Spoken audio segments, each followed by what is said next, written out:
안녕하세요. 결혼한 지 2년 되었고 맞벌이 하면서 이제 돌진한 아들 키우는 사람입니다. 아이 태어나자마자는 제가 회사에 출산 휴가를 내서 3개월 집에서 쉬면서 산후조리 및 육아를 했고, 이후에 저는 복직하면서 남편이 회사에 휴가를 내서 아이를 돌보기로 했습니다. 그 이후에는 제가 재택근무로 전환을 해서 육아와 일을 동시에 병행하려던 계획을 가지고 있었네요. 아이 태어나자마자 재택근무를 전환해도 문제가 없는 부분이었지만, 제가 일 욕심이 있어서 결정하는데 조금 시간이 걸렸습니다. 여태껏 힘들게 쌓아온 경력인데 포기하기가 여간 아쉬운 게 아니었거든요. 재택근무를 하게 되면 경력은 끊기지 않겠지만, 회사 생활하는데 그만큼 중요한 게 인간관계 아니겠습니까? 특히나 업계가 좁고 그래서 인맥이 많이 중요한 자리인데, 재택근무를 하게 되면 돈이야 더 벌겠고 여러모로 장점이 있지만, 더 이상 이 업계에서 위로 치고 올라가는 걸 포기하는 거나 마찬가지인 결정이었어요. 그래서 처음에는 일 욕심에 경력을 포기 못하고 있었는데, 언젠가부터 남편이 아이를 보고 있긴 하지만 집에 있을 우리 아이 생각하면 일도 손에 잘 잡히지 않더군요. 아이와 함께하는 시간이 더 중요하다는 걸 깨닫게 되어서 남편이 복직 후에는 제가 재택근무를 전환하기로 그렇게 결정했던 겁니다. 남편의 경우는 저랑 달랐어요. 회사 내에서도 대체할 수 없는 인력인데다가 능력도 인정받는 사람이라 1년 내내 육아휴직을 써도 눈치 볼 거 하나도 없는 상황이었습니다. 그 덕에 제가 짧게만 휴가를 쓰고 다시 복직을 할 수 있었던 거고요. 회사에서 인정받지, 능력도 좋고 돈도 잘 벌지, 사람 성격까지 좋은데 결혼 전에는 그걸 포함한 모든 좋은 점밖에 보이지 않았거든요. 그런데 결혼하고 보니 하나둘씩 안 좋은 점을 찾게 되었는데, 그 중에서도 가장 치명적인 단점을 보지 못하고 있었어요. 장점이라고 생각했던 사람 좋은 성격이 최고의 문제였지요. 저한테도 잘 아는 사람이니 좋지만 자기 손해 같은 거 생각 안 하고 퍼주려는 성격은 제가 조금 자제를 시켜야 할 필요가 있다고 생각했습니다. 어느 정도까지는 제가 컨트롤을 할 수 있다고 생각했는데, 제가 아무리 노력해도 남편이 자기 가족들한테 잘하는 것만큼은 막을 수가 없더라고요. 그런데 가족들한테 조금 잘하는 게 아니었어요. 남편이 월급이 괜찮긴 하지만 월급쟁이들 중에서도 잘 버는 편에 속하는 거지, 무슨 어디 대기업 사장은 연봉이 10억이네 하는 그런 대우를 받는 건 아니었으니까요. 그런데 식가족들이 무슨 날만 되면 이날은 뭐다, 저날은 뭐다 해서 남편한테 연락해서 돈을 뜯어가더라고요. 제가 옆에 있건 말건 간에 신우가 자기 생일이니까 친구들하고 좋은 데 가서 술 한잔 하게 돈을 달라고 묻는 걸 보고는 어이가 없었습니다. 더 어이가 없던 건 그 말을 듣고 저를 옆에 두고도 지갑을 열어서 5만 원짜리 6장을 꺼내 신우한테 주는 남편을 봤을 때예요. 그 자리에서 제가 뭐라고 할 수는 없었고, 그날 집에 와서 남편한테 그게 뭐였냐고 따졌지요. 오빠가 동생 챙겨주는 게 뭐 잘못된 거냐 하면서 오히려 저를 이해할 수 없다는 듯이 나오더군요. 매달 생활비를 내주는 것도 아니고 1년에 한두 번 기분 좀 내는 건데 그게 그렇게 문제냐고 따지는데, 제 눈에는 충분히 문제가 있어 보였습니다. 시부모님이라면 모를까, 신우가 이제 막 대학교 들어간 신입생도 아니고 당시 나이가 내일 모레면 30인 나이였는데, 오빠한테 용돈 받으려는 생각을 한 신우도 문제지만 달라고 했다고 그 돈을 또 주는 남편한테도 문제가 있다고 생각했습니다. 물론 자기가 일해서 번 돈 자기가 내키는데 쓰겠다는 거니 제가 무조건 안 된다고 할 수는 없기에, 생활비랑 아이 미래를 위해 따로 모으고 있는 적금만 잘 주면 되겠거니 하고 조용히 넘겼습니다. 생일이라고 30만 원을 일말에 고민도 없이 꺼내줄 때 알아봤어야 했어요. 그때 지갑에 현금이 더 있었다면 더 줬을 수도 있겠다는 걸요.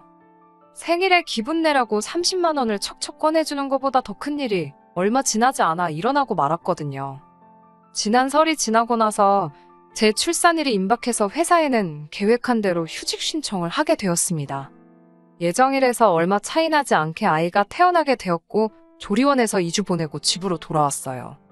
한참 집에서 쉬고 있는데 남편이 퇴근 후에 집에 들어오더니 난데없이 올해 보너스가 나왔으니 그걸 전부 신우에게 주겠다는 소리를 하더라고요. 이게 말인가 방구인가 싶어 웃음조차 나오지 않았어요. 농담한다고 생각했는데 하나도 재미없다고 그런 농담 하지 말라고 했더니 남편이 진짜 줄 거라고 하는 겁니다. 생일에 30만 원을 줬는데 생일보다 얼마나 더 중요한 일이 있길래 성과급으로 받은 2천만 원을 신우한테 다 주려고 하느냐 했지요. 그랬더니 남편이 인상을 팍 쓰다가 뭔가 떠올랐는지 저는 몰랐겠다 하면서 신우의 근황을 전해왔네요. 출산의 조리원에 들어가 있는 동안 소식 못 들었을 거라면서 신우가 결혼하게 되었다는 소식을 전해왔거든요. 결혼이면 축하할 일일 텐데 저는 남편이 저 놀려먹는 건 줄 알고 어안이 벙벙했어요. 말씀드렸다시피 신우가 올해 30이에요. 신우가 연애한다는 소식은 금시초문이었고 제가 아무리 출산에 조리원까지 해서 자리에 없었다지만 그거 길어봐야 2주하고도 며칠밖에 안 되는 짧은 시간이었거든요. 제 출산 예정일 한 달 전쯤 설 연휴 때였어요. 그때 시댁에서 온 가족이 모였기 때문에 신우를 마지막으로 봤던 게 그때였거든요. 심지어 신우가 시부모님이 너는 결혼 언제 하냐는 이야기에 말도 말라고 하면서 자기도 이제 30이다. 더 늙어서 경쟁력 없어지기 전에 시집 갈 거라고 하면서 올해 내로 갈 거라 하더군요. 시부모님이 결혼할 남자는 있는 거니? 하고 묻는 질문에 남자가 어딨냐고 하면서 어디서 괜찮은 놈 있으면 곧바로 물어야지. 뭐 이런 소리를 하고 있었어요. 그러는 와중에 신우가 저한테 새언니네 회사에 돈 잘 벌고 아직 결혼 안 한 착한 남자 없냐고. 그런 사람 믿으면 자기 좀 소개시켜달라 하더군요. 착한 남자가 아니라 호구노로 탈 남자를 찾는 거였겠지요. 제가 무슨 욕을 먹으려고 신우를 소개시켜주겠어요. 있어도 없다고 하겠지만 신우랑 결혼하려 드는 사람은 없겠다 생각해서 그때 그냥 쓴웃음만 지으면서 대강대강 넘겨버렸었습니다. 그러니까 신우가 이제 시집은 가야겠다고 말한 지 고작 한 달 조금 지나서 그때 만나던 남자친구도 없던 신우가 난데없이 결혼 소식을 전해왔으니 저는 어안이 벙벙해 있었지요. 어이가 없어서 잠깐 생각에 잠긴 틈에 말을 잇지 못했는데 남편이 자기가 매제될 사람을 벌써 따로 만나봤다고 하면서 사람이 아주 진국이라고 직장도 좋고 앞날도 창창한 사람이라고 칭찬을 하는 겁니다. 목 끝까지 그런 사람이 왜 신우랑 결혼한대? 하고 물으려다가 참았네요. 그런데 아니나 다를까 남편이 속도 위반 때문에 두 사람이 결혼하게 되었다는 사실을 알려주더군요. 남편이 애써 저렇게 신우 남편 될 사람 자랑을 하는 이유도 뻔했습니다. 우리 신우가 진짜 별 볼 일 없는 사람이라서 저러는 거지요. 아마 친오빠인 지 자신도 그 사실을 잘 알고 있지만 자기가 그렇게 끔찍하게 아끼고 사랑하는 가족인데 신우가 별 볼 일 없는 거 인정할 수는 없고 어떻게든 제 앞에서 포장을 하려는 생각인 거지요. 속도 위반이 나쁘다는 건 아닙니다. 사랑해서 속도 위반할 수도 있지요. 심지어 제 친척 언니도 저랑 정말 친한 친구 중 한 명도 속도 위반으로 결혼한 사람들이 있고요. 그런데 신우 같은 경우는 조금 이야기가 다르지요. 몇 번이나 만났고 얼마나 깊게 알았는지는 제가 알 바는 아니지만 당장 한 달 전에만 해도 만날 남자가 없다고 저한테 소개 좀 시켜달라 노래 부르던 신우였는데 결혼 상대를 만나도 얼마나 만났을지는 안 봐도 뻔하더군요. 안 그래도 설연이 만나기 전에 마지막으로 신우를 만난 게 그 전에 연말이었는데 크리스마스 파티로 클럽에 간대니 어쩐대니 하면서 또 오빠한테 용돈 타러 집까지 찾아오고 전화하고 그랬었거든요. 분명히 연말 분위기에 휩쓸려서 쉽게 만난 사람 중 하나겠거니 싶었습니다. 아무튼 지금 신우에 대한 게 중요한 게 아니고 결혼을 하던지 말던지 남자가 훌륭한 위인인지 밥버러지 같은 자식인지는 제 알 바도 아니었어요. 남편이 자기 성과금으로 나온 2천을 신우 결혼하는데 홀랑 줘버리겠다고 나오는 게 제일 중요한 일이었지요. 이미 언급을 하긴 했지만 저희가 맞벌이 부부이고 남편이랑 재벌이가 차이가 조금 커서 결혼 후 자금은 따로 관리를 하고 있어요. 결혼은 반반 결혼했기에 생활비나 아이 커가면서 들어갈 비용들부터 더 미래를 위해 모으는 적금을 제외하고 각자 남는 돈은 알아서 관리를 하고 있었지요. 제가 반대를 하고 나오니 남편이 그 점을 파고들고 우기더라고요. 내 연봉 알고 결혼하지 않았냐? 성과급은 말 그대로 보너스의 개념이지. 그건 내 월급이 아니다 하는 거예요. 그렇다고 자기가 생활비를 밀린 적이 있냐, 적금에 붓고 있는 돈을 밀린 적이 있느냐 하면서 말입니다. 제가 불편한 기색을 숨기지 않고 있는데도 남편은 자기가 신우한테 그 큰 돈을 다 줘도 제가 기분 나빠하거나 반대를 할 이유가 없다는 정당성을 주장을 하고 있었지요. 하지만 좀처럼 제가 설득이 될 것 같지 않으니 남편도 지 동생이 하찮은 인생인 걸 인정하면서 사정사정을 하더라고요. 신우가 솔직히 배우자로 삼기에 좋은 사람이 아닌 건 저도 알고 있지 않느냐고요. 그동안이야 얼굴 반반한 거 하나 믿고 그랬겠지만 이제 30 되고 그러면 더 어린 애들한테 밀리고 그럴 거 아니냐고 하더군요. 요즘 남자들도 어린 여자랑 결혼할 거 아니면 여자 능력을 보는데 신우가 이제 어린 여자도 아니고 능력이 있는 여자도 아닌 거 저도 알지 않냐는 거예요. 그런데 상황이 이렇게 되었는데 보낼 수 있을 때 보내는 게 맞지 않느냐고 하는 겁니다. 그런데 신우가 뭐 하나 내세울 게 있는 게 뭐가 있냐고요. 그 집에서 오히려 앞길 창창한 아들 빼앗긴 기분 들어서 얼마나 무시당하고 우습게 보일 거 아니겠냐고. 그럴 거면 돈이라도 두둑하게 들려서 보내자는 겁니다. 자기가 우리랑 아이 미래를 위해 적금 부어놓은 걸 깨서 주자는 것도 아니고 빚을 져서 주겠다는 것도 아니고 그냥 자기가 보너스로 받은 돈이지 않느냐고 하더라고요. 자기가 마음만 먹었으면 저한테 말 안 하고 신우한테 그냥 줄 수도 있는 돈 아니었겠냐고요. 제가 모르고 넘어갈 일은 없었겠지요. 남편도 그걸 아니까 몰래 주지는 못하고 제 허락받아서 주려는 심산이었을 테고요. 남편이 저 대신해서 1년 육아휴직 내고 아이를 돌봐주게 되면서 남편도 원래 벌어오던 수입이 보장되는 것도 아니라 월급이 많이 줄어버리게 되거든요. 그때를 생각하면 당연히 그 돈을 쥐고 있는 게 좋을 텐데. 아무튼 그 당시에는 남편의 주장도 어느 정도 일리가 있다고 생각했어요. 신우 생일이라고 돈 줬을 때랑 같은 생각이었지만 아무튼 자기가 벌어서 받은 돈이니 어느 정도 자유롭게 쓸 수 있게 해주는 건 좋겠다고요.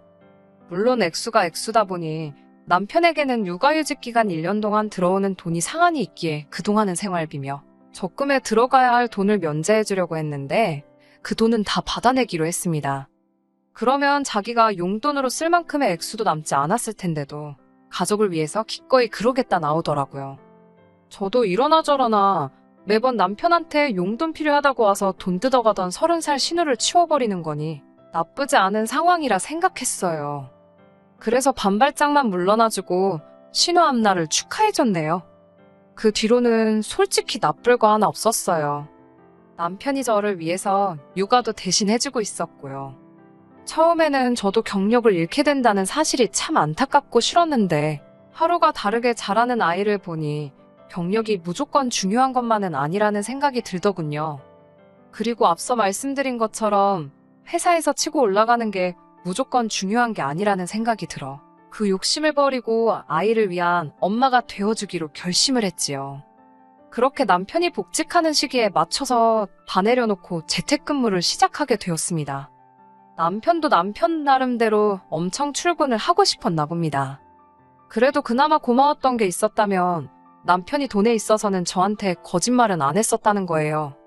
할 수 있는 상황도 아니었긴 하지만 그래도 신우한테 그렇게 큰 돈을 한 번에 줘버린 덕분에 남편이 육아하면서 집에만 있으면서 용돈으로 쓸 여윳돈이 없어서 어디 나가 놀지도 못하고 그랬거든요. 그래서 출근하게 되니 다시 자기 월급도 많아지고 좋다고 많이 기뻐했습니다. 처음에는 아무리 재택근무일지라도 아이 보는 거랑 일을 동시에 진행하는 게 힘든 부분이 있었지만 이도 어느 정도 시간이 지나니 적응이 되더라고요. 신우도 시집가고 나서는 저나 남편 괴롭히는 일이 아예 사라지다시피 했고요. 모든 게 제자리로 돌아왔다는 생각이 들던 차에 남편이 난데없이 저한테 이제 재택근무로 집에서 보내는 시간도 길어지고 육아 문제도 어느 정도 해결된 것 같으니 둘째가 생겼으면 좋겠다는 말을 해왔어요. 우리 아들도 동생이 있는 편이 정서적으로나 책임감이라던가 해서 더 좋지 않겠냐면서요. 어디선가 연년생은 진짜 힘들다는 이야기를 듣기도 했고 사실 아이가 이미 돌이 지났으니 엄밀히 말하면 연년생은 아니지요. 하지만 2살 터울이나 연년생이나 크게 차이가 없다고 생각이 들었고 아직 재택근무에 적응한 것도 아닌데 둘째까지 갖는 건 저도 준비가 안 되어 있으니 시기상조라 생각했습니다. 남편은 어차피 고생할 거면 한 번에 바싹 고생하는 게 좋지 않겠냐며 자꾸 저보고 좋은 쪽으로 생각해보라고 보채더군요.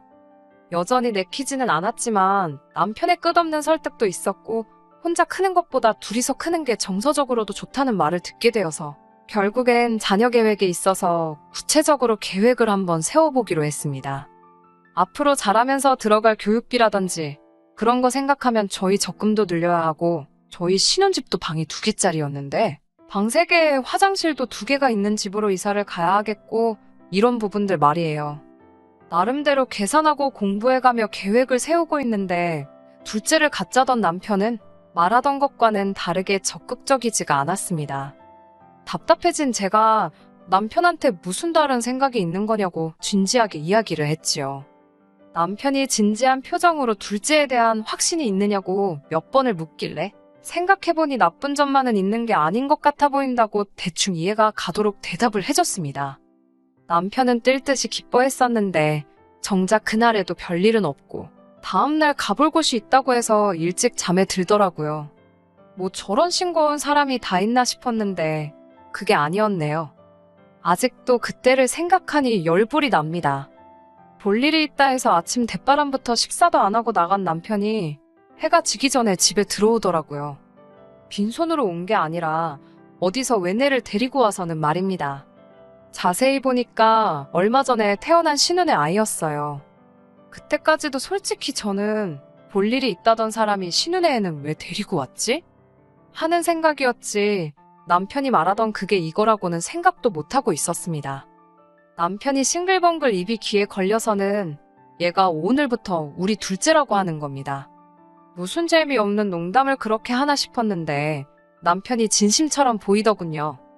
농담하는 거 아니라고 신혼의 아이를 자기 호적에 올려서 우리 아이로 키우겠다고 하는 겁니다.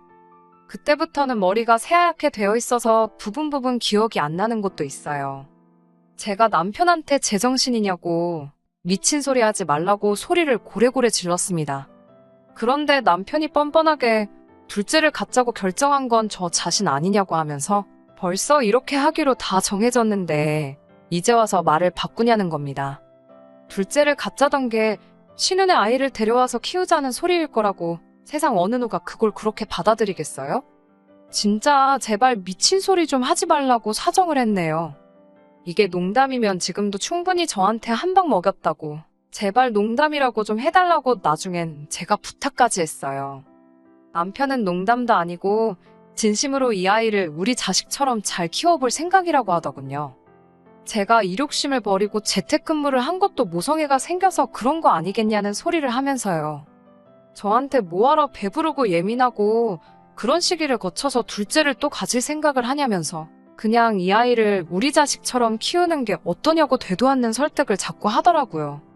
남편도 이해가 되지 않았지만 신우도 미쳤구나 생각했어요. 세상에 어떤 애엄마가 아무리 자기 오빠가 둘째를 갖고 싶다고 했더라도 지 애를 데려다 키우라고 아이를 넘기는 엄마가 어디 있겠어요? 제정신이냐고 신우도 그렇게 하자고 한 게 맞냐고 말하니 남편이 또 자초지종을 말하더군요. 미리 말해줬으면 둘째 이야기 꺼냈을 때 제가 눈치라도 챘을 텐데 어째 말 한마디 없이 숨기고 있었는지 알겠더라고요. 신우한테 그 돈까지 줘가며 겨우겨우 결혼시켜놨는데 얼마 전에 이혼을 당한 거예요. 그 집에서도 신우가 크게 탐탁치는 않았겠지만 그래도 어떻게 할 수는 없었으니 잘해주려고 노력을 했던가 봐요. 출산 전까지만 해도 신우네한테 그렇다 할 불화가 없었는데 아이가 태어나고 나서 아주 난리가 났던 거예요. 아이가 남자 쪽을 안 닮은 건 둘째치고 혈액형부터가 나올 수 없는 혈액형이었다고 하더라고요.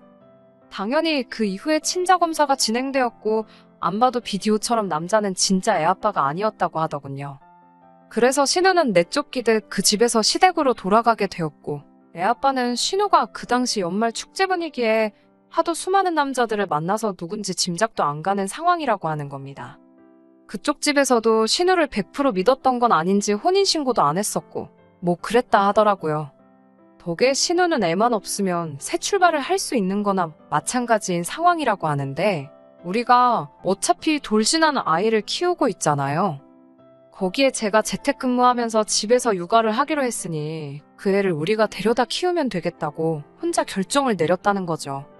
저한테는 둘째가 있으면 좋겠다고 한 게 진짜 둘째를 낳아서 기르자는 게 아니라 신우애를 데려올 테니 키우자는 소리였고 가장 중요한 부분을 빼먹고 돌려서 말했던 겁니다. 이 결정이 쉽지는 않겠지만 신우 앞길을 위해서 우리가 도와주자고 하는데 웃음도 나오지가 않더군요. 그제서야 제가 실수했다는 사실을 깨달은 거예요. 그동안 남편이 부리는 억지에 한두 번 못 이기는 척 져주다 보니 남편은 그게 언젠가부터인가 당연하다고 받아들였던 것 같습니다. 30살 신우한테 용돈 주는 것부터 해서 자기 몇 달치 월급에 준하는 성과급도 신우를 위해서라면 회척할 수 있다는 것까지. 제가 처음엔 안 된다고 먼저 말을 했지만 나중에는 어느 정도 남편 뜻대로 할 수 있게 해준 일들 말이에요. 남편은 자기가 결정하면 제가 어떻게든 따라와 줄 거라는 생각을 했던 게 아닐까 싶습니다. 결국 그 사소한 것들이 쌓이고 쌓여서 이젠 신우가 낳아온 내 아빠가 누군지도 모르는 자식을 호적에 올려서 내 자식처럼 키우자는 일까지 오게 되었네요. 말해서 들어먹으면 참 고맙겠지만 남편은 뜻을 굽힐 생각이 없어 보였어요. 오히려 매번 그랬던 것처럼 자기 고집을 부리고 있으니 제가 제 결정을 내리는데 어려움이 없었습니다. 언제나처럼 제가 한숨 푹 내쉬면서 그렇게 신우 앞길을 위해 신우 아이를 자기 호적에 올려서 자기 자식처럼 키워주고 싶은 거냐고 물었죠. 남편은 평소처럼 제가 또 져주고 넘어가는 줄 알았는지 그렇다고 고개를 끄덕이면서 저한테 고맙다고 하더군요.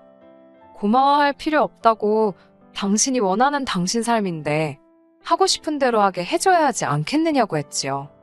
남편이 감동한 눈으로 저를 한번 안아주러 오길래 가까이 오지 말라고 소리쳤습니다. 소원대로 그 애는 네가 네 호적에 올려서 키우라고요. 나는 이 결혼 생활은 더 못하겠으니 친정으로 가 있겠다고 했습니다. 이혼 서류는 준비되는 대로 보내주겠다고 말하고 2번 다시 연락하지 말라고 했어요. 그리고 저는 짐 싸서 친정으로 향했습니다.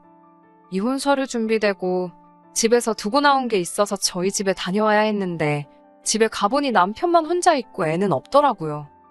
네 자식처럼 키운다던 네 동생 애는 어디다 두고 혼자 있냐고 물어보니 자기는 회사 나가야 하는데 어떻게 애를 키우겠냐고 일단 신우가 데려갔다고 하면서 이혼은 제발 저보고 다시 생각해달라며 제 바짓가랑이를 붙잡대요. 이제 와서 빈다고 해서 내 마음은 바뀌는 게 아니라고 앞으로 평생에 걸쳐서 남편이 신우 뒷바라지도 모자라 똥 싼 것까지 다 치워주겠다는데 세상 어떤 아내가 그걸 그렇게 하라 두겠냐고 머리가 있으면 모기에 달고 다니지만 말고 생각 좀 하라고 했네요. 지가 지 돈 벌어다가 신우 뒷바라지 해주는 것까지는 어떻게 참는다고 해도 결국 제가 없었으면 신우애는 키워주기는커녕 돌봐줄 생각도 못했을 거면서 감히 저런 생각을 했다는 것 자체가 어이가 없습니다. 남편은 반성하는 척 앞으로 이런 일을 없을 거다 하면서 저한테 빌어왔지만 저는 마음 약해지지 않고 이혼을 결정했습니다. 콩으로 매주를 순다고 해도 그 말이 남편 입에서 나왔다면 이제 믿지 않을 거예요. 말 한마디 한마디가 더 이상 신뢰가 가질 않는데 그런 사람하고 계속 해나갈 미래가 뭐가 중요하나 싶었네요. 차라리 깔끔하게 이혼을 하는 게 저나 제 아이한테도 더 낫다고 생각했어요. 누가 알아요? 신우가 낳아올 애가 저의 하나일지 앞으로 제가 신우가 배불러 낳아온 몇십 명의 아이들 엄마가 되어야 할지 말입니다. 사회에서 소위들 말하는 애 딸린 이혼녀가 돼버리고 말았지만 이 결정에 후회는 없어요. 애 아빠가 누군지도 모르는 신우애를 내 자식으로 키우는 삶보단 이 편이 훨씬 나은 것 같습니다. 회사에서 더 이상의 승진은 힘들겠지만 그 결정은 후회하지 않아요. 재택으로 일하면서 아이 잘 키워나갈 거고 아빠 없이 잘하긴 하겠지만 그 이상의 사랑을 주고 훌륭하게 키우도록 하겠습니다. 끝까지 들어주셔서 감사합니다. 오늘의 사연은 여기까지입니다. 구독과 좋아요, 알람 설정 부탁드리고 더 좋은 사연으로 다시 찾아뵙겠습니다. 감사합니다.